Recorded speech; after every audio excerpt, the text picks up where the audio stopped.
अगर कोई खूबसूरत इंसान आधी रात को मुस्कुराते हुए आपसे अपने साथ चलने को कहे, तो क्या आप जाएंगे?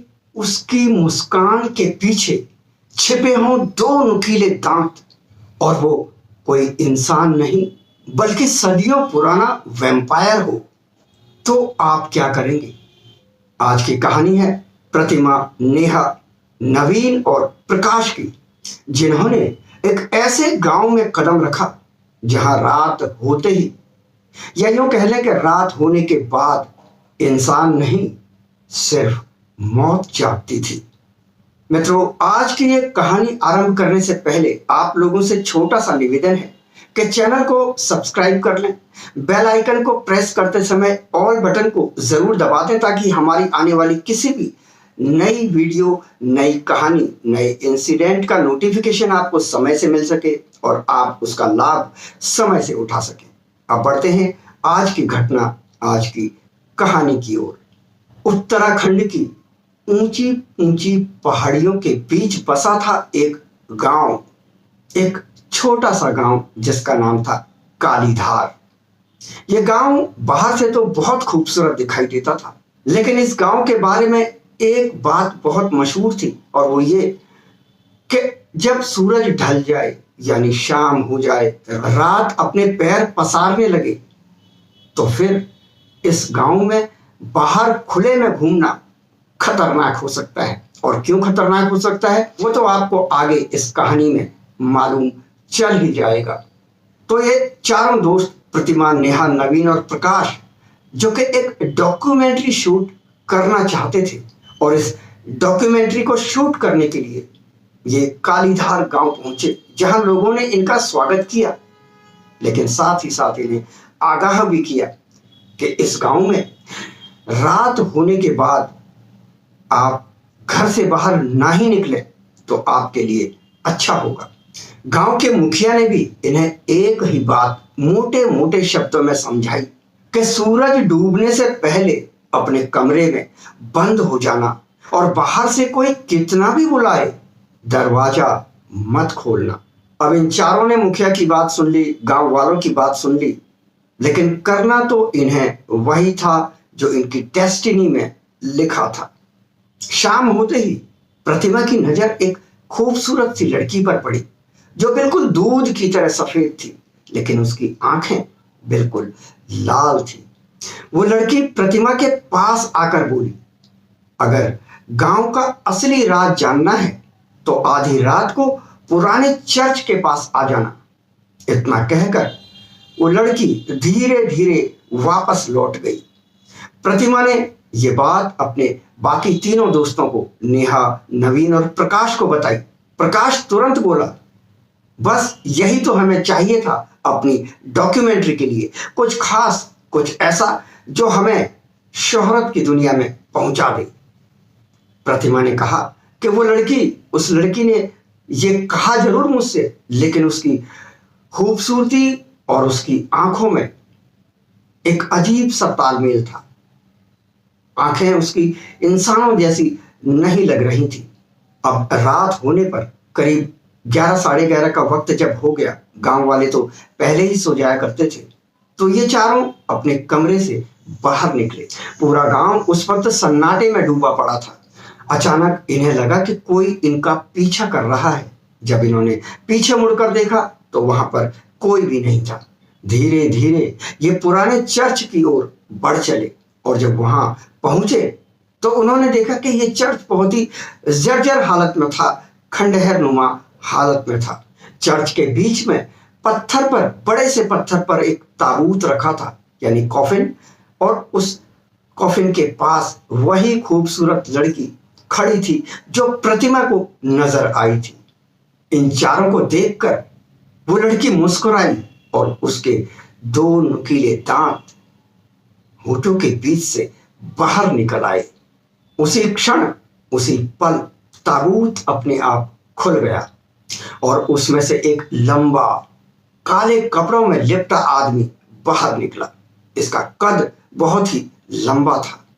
उसकी आवाज पूरे चर्च में गूंज उठी जब वो बोला, कि आखिर 200 साल बाद हमारा भोजन खुद चलकर हमारे पास आया है।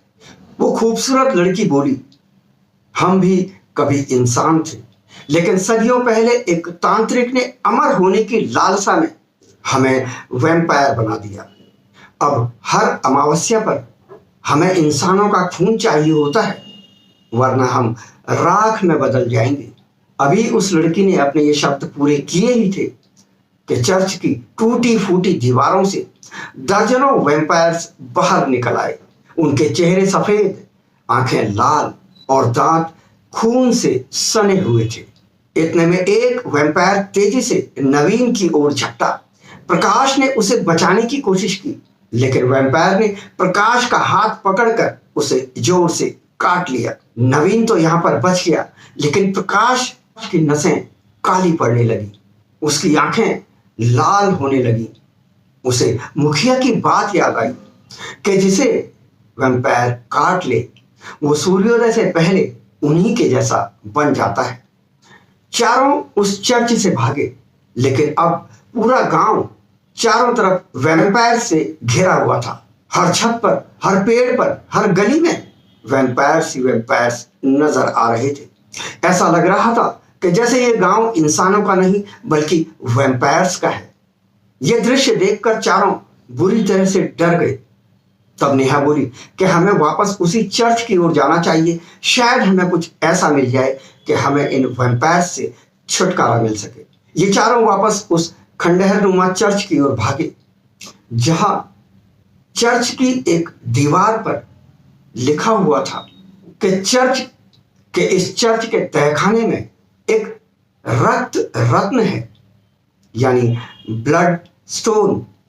यदि उसे नष्ट कर दिया जाए तो ये वैम्पायर्स भी नष्ट हो जाएंगे। चारों तहखाने का रास्ता ढूंढते हुए नीचे तहखाने तक पहुंचे। वहां लाल रोशनी से चमकता हुआ एक बहुत बड़ा पत्थर रखा हुआ था, और यही था रक्त रत्न, यानी कि ब्लड स्टोन। जैसे ही प्रतिमा उसे तोड़ने के लिए आगे बढ़ी, तभी पूरी सुरंग और पूरा तहखाना बुरी तरह से हिलने लगा, जैसे कि भूकंप आ गया हो। और सैकड़ों वैम्पायर्स जो कि इस रत्न रत्न की सुरक्षा में लगे हुए थे, वो उल्टे लटक लटक कर नीचे उतरने लगे, तहखाने में आने लगे। ये वैम्पायर्स बुरी तरह से चीख रहे थे, और इनकी चीख से इन चारों के कान के पर्दे फटे जा रहे थे। अब यहाँ पर एक बहुत बड़ा बदलाव ये हुआ कि प्रकाश अब पूरी तरह से वैम्पायर बन चुका था।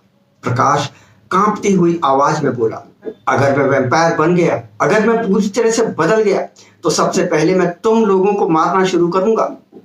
और इससे पहले कि मैं ऐसा करूं, तुम लोगों को मुझे रोकना चाहिए। लेकिन उसके तीनों दोस्त ऐसा नहीं कर पाए, क्योंकि वो उसमें अभी भी प्रकाश यानी कि अपने दोस्त को ही देख रहे थे, और भला अपने दोस्त को कौन मार सकता है। अचानक प्रकाश ने एक काम किया, वो सीधे रक्त रत्न की ओर दौड़ पड़ा और पूरी ताकत से उसे पकड़ लिया।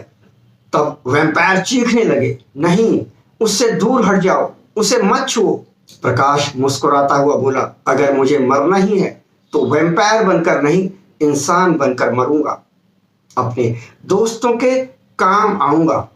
और उसने उस रक्त रत्न को उठाकर और उछालकर फेंक दिया। धड़ाम की आवाज के साथ यह रक्त रत्न यानी कि ब्लड स्टोन कई टुकड़ों में बिखर गया। रत्न के टूटते ही वैम्पायर्स बुरी तरह से दर्द के मारे चीखने चिल्लाने लगे, और उनके शरीर राख में तब्दील होने लगे। पूरा गांव जोर जोर से कांपने लगा। गांव का पुराना श्राप इस सुबह को समाप्त हो रहा था। प्रतिमा, नेहा और नवीन किसी तरह से इस गांव से बाहर निकल आए और वापस अपने शहर की ओर लौट गए। इस दर्दनाक हादसे में उन्होंने अपने एक दोस्त को खो दिया था, और इसका गम, इसका दुख उन्हें जिंदगी भर सताने वाला था। कहा जाता है कि आज भी उत्तराखंड के कुछ गांवों में, कुछ सुनसान गांवों में सूर्यास्त के बाद अगर कोई अनजान इंसान आपको मुस्कुराते हुए अपने साथ चलने को कहे, तो उसकी आंखों में एक बार जरूर देखना। अगर वो लाल है तो बिना सोचे वहां से भाग लेना, जितनी तेज हो सके उतनी तेज भाग लेना, क्योंकि हो सकता है वो कोई इंसान नहीं बल्कि खून का प्यासा वैम्पायर हो।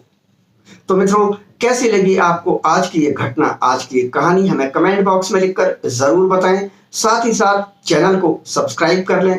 वीडियो अगर पसंद आई हो तो इसे अधिक से अधिक लोगों तक शेयर करें, हमें एक लाइक दे दें। मैं लेता हूं अब आपसे आज्ञा, फिर मिलता हूं अगली वीडियो में। नमस्कार।